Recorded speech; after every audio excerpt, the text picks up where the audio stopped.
akanichukua, hata hakunigombanisha, tukaenda naye kwa nyumba. Akaniambia ninge nioge, akanipea hapo dera nikachange nikakaa. Wakaanza kunilecture.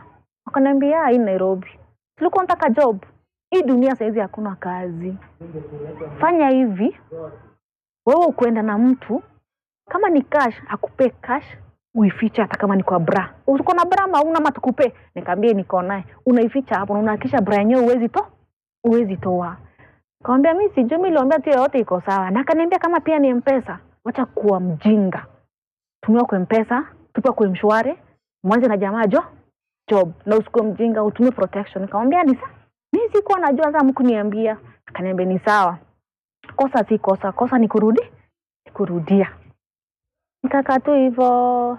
Saa kesho yake sasa tukaoga bado. Hiyo siku tukaoga smart. Kumbuka pia akanivalisha bado ka short. Kangara smart. Tukaenda to the same place. Tukakaa kufika hivi masaa ya 5. Bado kuna customer tu alinikujia. Vizuri sana. Mrembo umenibamba. Na amekuja hata gari sijui liko wapi, but amekuja kwa mguu. Mimi nikamwambia tangu so uende. Nikashika tu mguu nikaenda na yeye, nikapanda gari alikuwa ameficha hapo nyuma.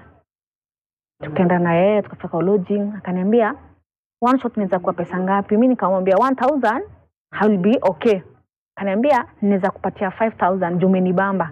Mimi nikamwambia it's okay. Duno akanipea 5k cash. 1 2 3 4 5. Akanipea, kunipea nikajifanya nimekazwa na msusu mkojo. Nikaenda kwa choo nikakojoa. On the way kukojoa nikaificha wapi? Kwa bra. Kuificha sasa hapo nikakuja akaniambia mimi nimekupenda na mimi na sijui kama umenipenda, mimi sitaki na trust. Nataka kaf. Ati?